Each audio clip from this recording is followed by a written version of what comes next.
高校時代最も人気のあった女の子が結婚することになった。彼女はクラス全員を結婚式に招待してきた。メッセージを見ないふりをしたかったが、彼女は意図的にグループチャットで私をタグ付けした。高校生の時、私みたいなお金持ちの女の子を装ってたけど、私は気にしてないよ。むしろ、明日の結婚式に来て、お金持ちの生活がどんなものか見てみなさい。他の同級生たちも口を挟んだ。ヘイリーは本当に寛大だね。だからボーマー家の人と結婚できるのも不思議じゃない。エマみたいな物欲の強い人を許せるなんて。エマ・ラーキンみたいな人間、ヘイリーの結婚式に出席する資格があるの？自分を大した人物だと思ってるわけ？悪態がましくなる中、ヘイリー・ストックウェルが和解に入った。さあ、過去のことは忘れましょう。こんなに時間が経ったし、私は気にしてないから。とにかく、エマがこんなに貧乏でうしいのに、意地をはらまないで。グループチャットの全員が彼女をたたえ、善良で無邪気だと言った。私は冷笑した。ヘイリーこそが本当にお金持ちを装っていたのだ。私が真の富豪の令嬢なのに、彼女は私を嘘つき呼ばわりにした。私を全員の侮辱の的にしたのだ。デジタルウェディングインビテーションを確認すると、会場は私の別荘だった。新郎の顔が見覚えがある。それは私の夫の運転手じゃないか？これから起こることを思うと、私は微笑んだ。もちろん。必ず結婚式に出席させていただきます。第1話続き。虚勢っ張りのエマ・ラーキン、明日結婚式に来るの？本当に？覚えてる？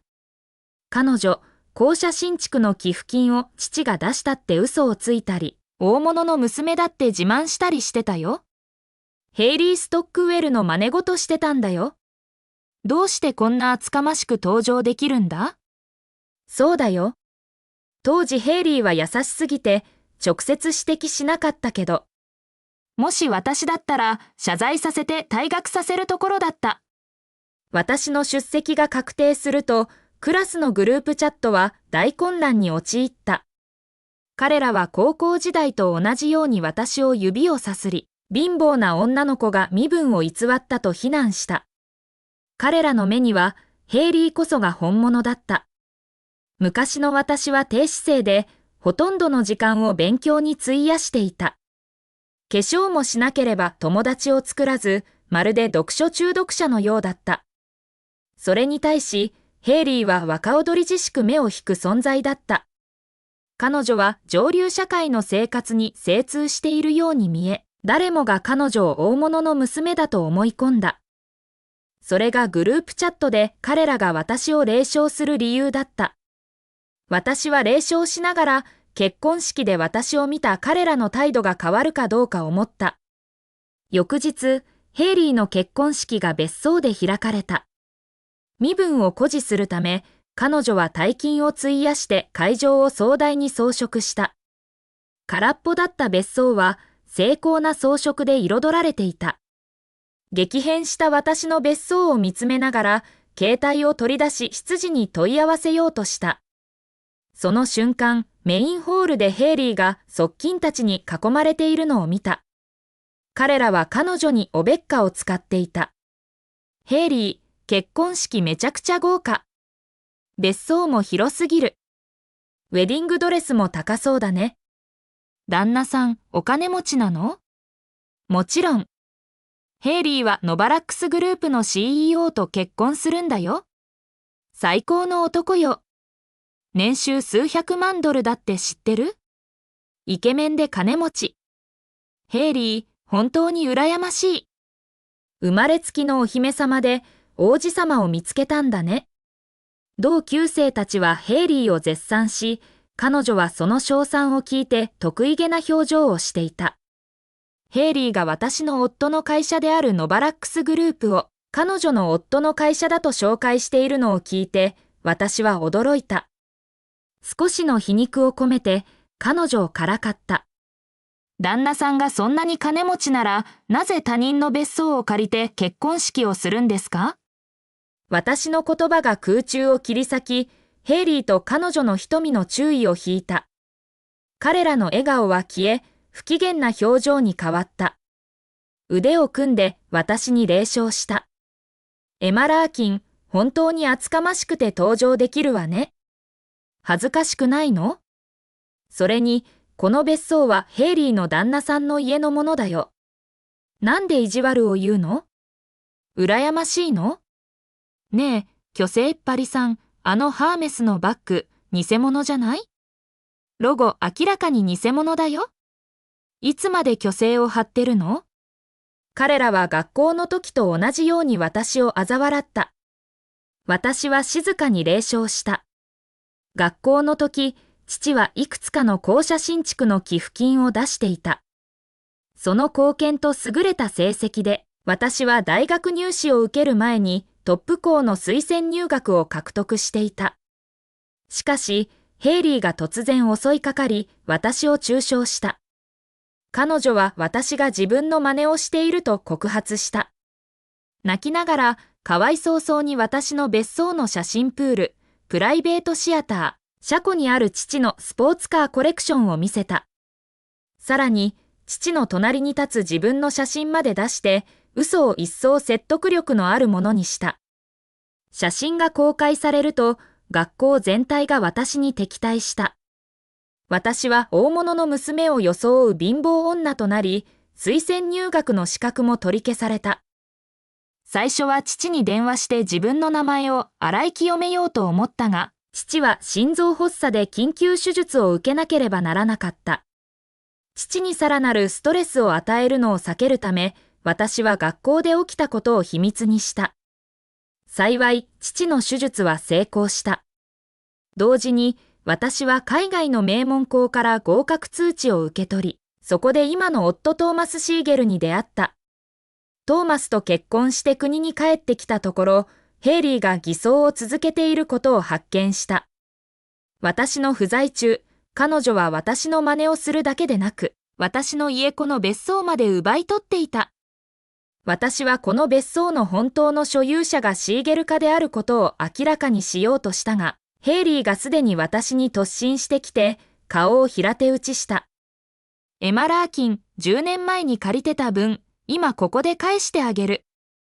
ヘイリーが私に手を出すとは思わなかった。不意をつかれて、私はつまずいて倒れた。頬は真っ赤に腫れ上がり、屈辱感に耐えなかった。どうして私を撃つんですか？私は引くほった。なぜ撃たない？学校の時は私の真似をして大物の娘だって嘘をついた。今は私の旦那さんがこの別荘の所有者じゃないって噂を広めてる。自業自得だ。ヘイリーは激怒していた。顔を歪めて私に突っ込んできた。歯を食いしばりながら脅した。私の旦那さんが誰か知ってる？ノバラックスグループの CEO、ジョエル・ボーマーだよ。が彼に疑問を呈する資格がどこにある？彼女の言葉を聞いて、側近の数人は私に蔑みの冷笑を浮かべた。聞いた？ヘイリーの旦那さんはノバラックスグループの CEO、ジョエル・ボーマーだよ。その会社は数十億ドルの価値がある。ヘイリーみたいなお金持ちの女の子だけが、そんな強力な家族と結婚できるんだ。エマみたいな哀れな嘘つきじゃない。エマ、恥知らずな嘘つき。学校ではヘイリーの真似をし、今はヘイリーの結婚式で彼女の悪口を広めてる。ヘイリーを見下したことを今すぐ謝罪しなさい。そうしないと手荒くするぞ。この下劣な人間と時間を無駄にするな。エマはノバラックスグループ CEO の未来の妻を侮辱した。みんな、ヘイリーのためにこの女に教訓を与えよう。その言葉とともに、彼らは私に襲いかかった。髪を引っ張り、顔を平手打ちした。スラップの痛みは即座に感じた。私は驚いたが、彼らはやまなかった。私を地面に突き倒し、悪態をつきながら蹴ったり、服やバッグを引き裂いたりした。体中に痛みが走り、怒りが湧き上がった。やめて。この別荘は私のものだ。出て行け。彼らは驚いて一瞬停止したが、すぐに大笑いした。嘲笑の言葉があふれ出た。虚勢っぱりさん、また調子に乗っちゃったね。今度はお金持ちを装うのじゃなく、別荘の所有者だって主張してるわけ？ははは。滑稽。どうしてこんな厚かましい人間がいるんだ？病的な嘘つきだよ。こんなデタラメを言ってる。ヘイリーの顔は一層蔑みに満ちた。本当に度胸があるわね。高校生の時が私の身元を詐称しても無視して優しくしてあげたのに。今は私の結婚式を台無しにしに来たわ。今日は気分を悪くさせたら優しくしないから。彼女は私に突進してきた。鋭い爪で私の顔と体をひっかき、すぐに血が出る傷ができた。グループの人々は私の宝石を引き剥がして地面に叩きつけ、服を引き裂いた。瞬く間に服はボロボロになり、私はほとんど裸に近くなった。怒りで震えながら、私は携帯を取り出して警察に電話しようとしたが、ヘイリーがそれを足で蹴り飛ばした。私は歯を食いしばって言った。もうイナフ。この別荘は私のものだ。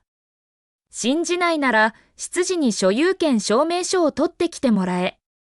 彼らは一瞬凍りついた。